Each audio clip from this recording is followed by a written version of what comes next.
What's up again, guys? All right, we're back with part 6 of our EQ filter series. We're going to go over a fairly new plugin that was just recently introduced to the MPC3 family, and that is the Air Multiband Filterbank.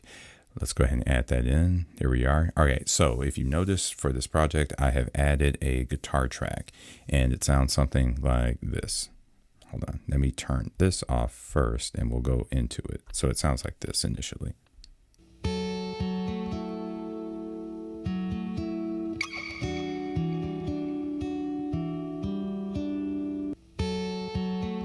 In context with the rest of the track, it sounds like this.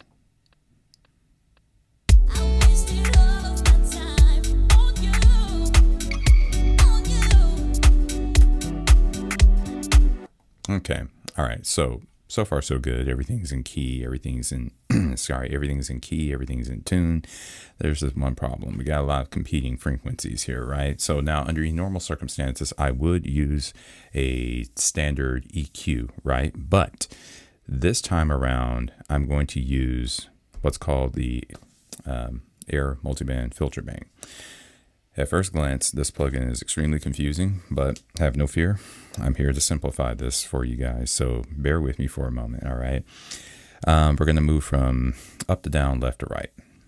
Let's start up here. First, I'm just going to decrease the amplitude of the track entirely. I'm just going to let this thing play out so we can see what's going on. So what you're seeing right now is just basically a visual representation of the frequency bands, EQ curves and what have you, right? Well, not EQ curves, but more or less the frequency bands. So what's kind of cool about this is that we have these little sliders down here, and we can change the upper and lower bounds of the affected frequencies. But how are we affecting them? So in order to explain that, what does this thing do? So basically what it allows you to do is to intensify or attenuate specific frequency bands according to either a high pass filter, low pass filter, band pass filter, and I believe we have some other filter types. I believe it was peak filter and notch filter. So great, cool. Now I know what you might be asking. Okay, but we were doing that before with the other EQ and filter inserts and plugins. This is true, but the other EQ and filter plugins were not dynamic. You see, this one has a rather unique built-in envelope feature. And so remember what I mentioned about envelopes. They're basically, an envelope is basically a modulation source. Okay, what is a modulation? Modulation in this instance is just something that moves a knob or a slider automatically. In this instance, the envelope filter is going to move the cutoff knob. So let's talk about how that's happening and how that works. So with this guitar track, I have a low section here, a mid section here, and a high section. Respectfully, I have a low, I'll have a low view, a mid band view, and a high band view here, right? And again, I can use this little slider right here to change the upper and lower bounds, or should I say or change the threshold, so to speak, of what frequencies are being impacted by these dials here. So let's just dive into it. First things first, I'm going to solo the guitar. I'm going to up the amplitude. Let's go back to our insert. Let's solo the low frequencies. So that's what our lows sound like. Our mids.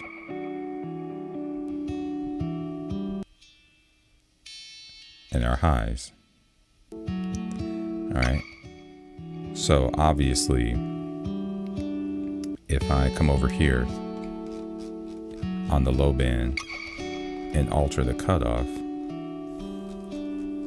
you won't hear anything, you won't hear any of the low frequencies past where the dial was turned. You can increase resonance, which kind of gives us more of those weird harmonics. Pre-drive or pre-amplification drive just adds a little bit of overdrive, a little bit of distortion, a little bit of saturation there. I'm going to keep that down for the time being. And then, of course, I can change the overall level of the output. So, again, same difference with the other filters, right? But again, the envelope section, that's what makes this unique. All right, so we have a mod and we have a filter here. So with my mod, I can select between low follow, mid follow, high follow. What does that mean? Okay, so basically it's just saying that the envelope generator will only activate when it detects amplitude spikes on these respective frequency bands. So right now the low is following the low follow. And I'm like, okay, that's great and all. But what if I wanted to only activate when it hears when there's an amplitude spike on the mids? So in other words, when the mids go up, the low envelope filter activates. How does it activate? Well, like this. So I have a modulation percentage here. I can either dial it in the positive or I can dial it in the negative. So this is a bipolar function. So if I have it dialed to the positive, whenever a frequency, well, let's just change the mod source here. Like if there's an amplitude spike detected on the mid-range band, what'll happen here is that this cutoff knob will shift clockwise. It'll just turn like, oh, hold on. I got to select my cue here. It'll just kind of like that, right? Let's see. What's kind of cool about this is that we have an envelope follow detector.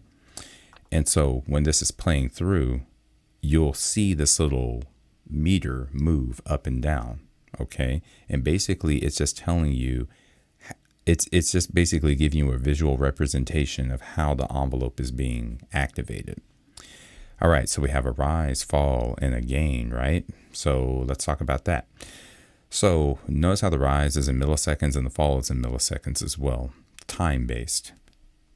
Basically, it's telling me how long it takes for the envelope generator to reach its maximum amplitude. So remember, these are attack decay envelope generators.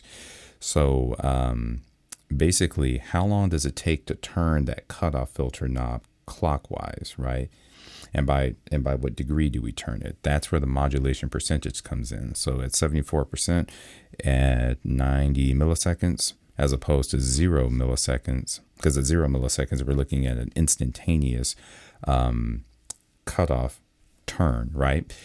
But here, if I dial it at, say 100 milliseconds, something along those lines, there's a gradual turn in the knob. Now, again, it's 100 milliseconds. It's relatively fast, but at the same time, it's a gradual turn. Fall is the antithesis. How long does it take for the knob to return to its neutral position or the position that we set? And then, of course, we have the gain here. And the gain is also affected by the envelope generator because the gain's amplitude, rather, is impacted by the envelope curve, right? So with all of that being said, let's use this practically. And again, I think I've talked about it enough. We just need to use it finally, right?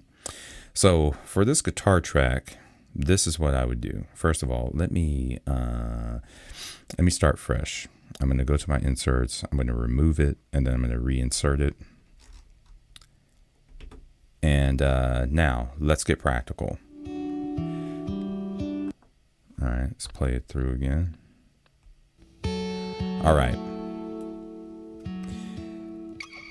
Now, right from the start, I know for a fact that I want to get rid of a lot of these low frequencies here. So what I'm going to do is I'm going to select my low band, and I'm just going to simply dial the cutoff.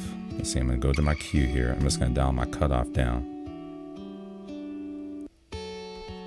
And now this little slider, I can pull it back. You you hear what's happening there? All I'm doing is I'm just changing the threshold. So I'm going to dial this down to about 100 hertz or something, somewhere near 100 hertz. So now this section is only being, so now this entire section, this entire low band section will only be affected up to 100 hertz.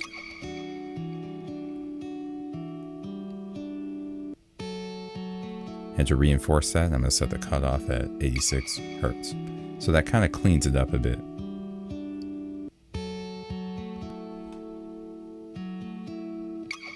Might be able to dial down just a little bit more. I might even be able to bridge over to those muddy frequencies. Not too much though. All right.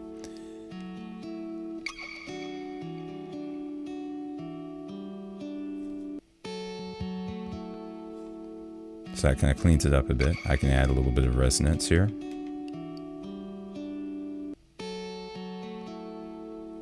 A little bit of drive, maybe. Let's see here. Sorry, I keep clicking that button. And this is only on the low band.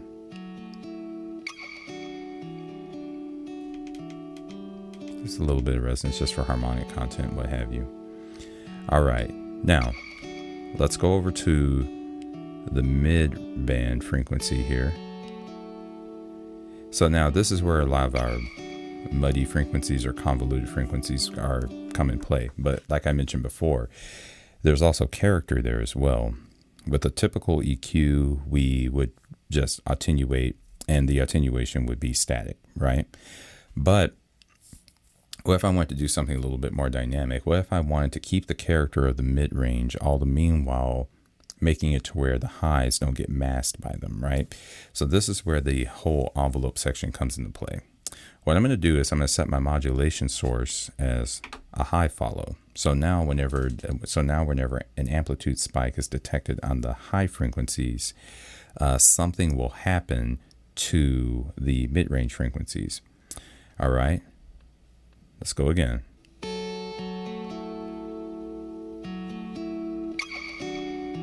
Before we set low follow. And again, we're not hearing much of a difference at this point.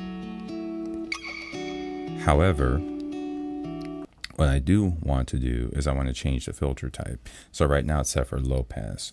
Now I want to set it for high pass. So now we get something significantly different. All right, now let's dial our cutoff down a bit. Oops, change the Q here. What am I changing? Okay, let's see. Oh yeah, I see it now. Okay, so I want to accidentally change that. So I'm gonna do a high follow, on a high pass filter on the mid range. Let's go here, let's dial this down a bit.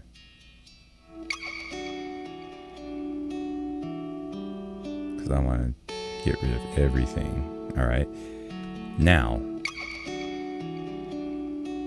what I'm going to do is I'm going to take this modulation knob, or this modulation percentage, I'm going to dial it in the negative. So now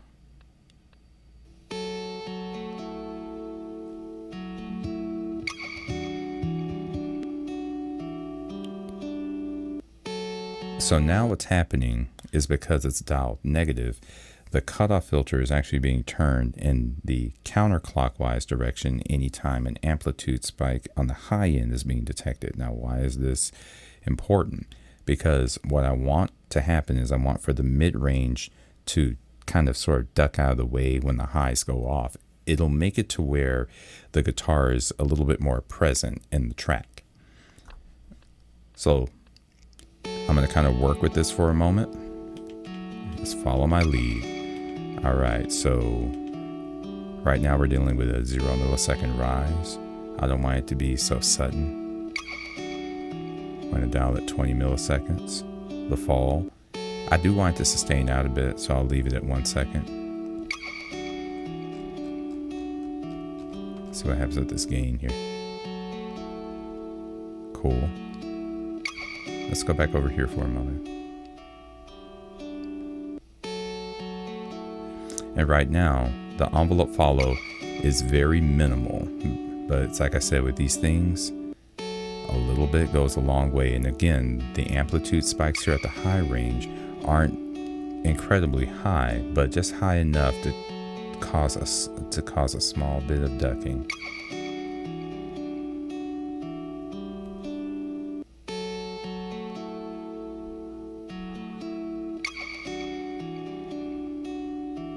Dial that back a bit. All right. Now let's go to our high band here.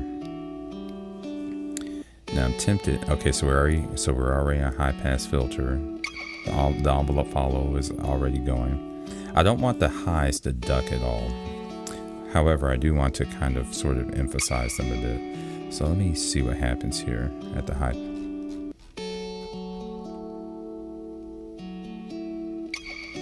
Got a little bit of resonance going there.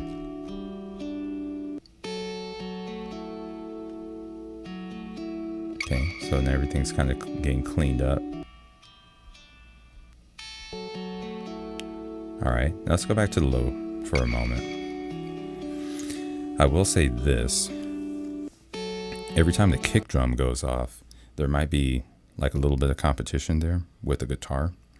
I did set the cutoff frequency the way I needed it, but what I may very well do is I might set this up to where the guitar kind of side chains against itself on the low end. So in other words, what I'll probably do is I'll have the low frequencies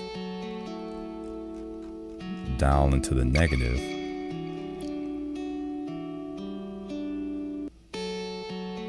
So I can actually start that. Yep. So now what's happening here is I can set the cutoff knob to move in the counterclockwise direction whenever low frequencies are detected on the low band. And what that's doing at the moment is just creating space for the kick drum and the bass that are already sidechained on the track. Against one another, that is. And that's what the envelope follow was doing. It's pulling the cutoff knob. In so many ways, I wish that there was a visual representation showing what's happening with the cutoff. I can hear it, and I have enough experience with like modular synthesis and what have you to know what's happening, but we have to develop an ear for it sometimes.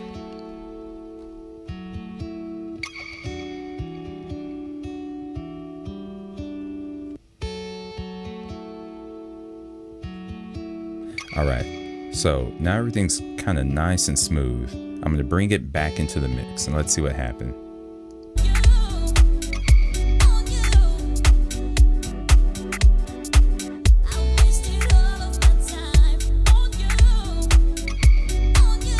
Let's mute the vocals for now. Let's see what happens.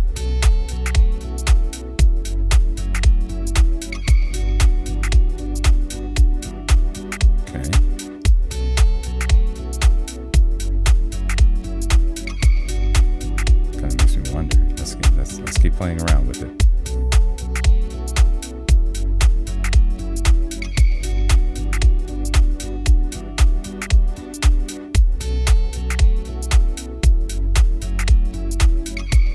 All right, off.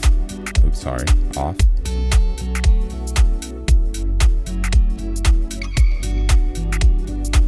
Let's turn it back on.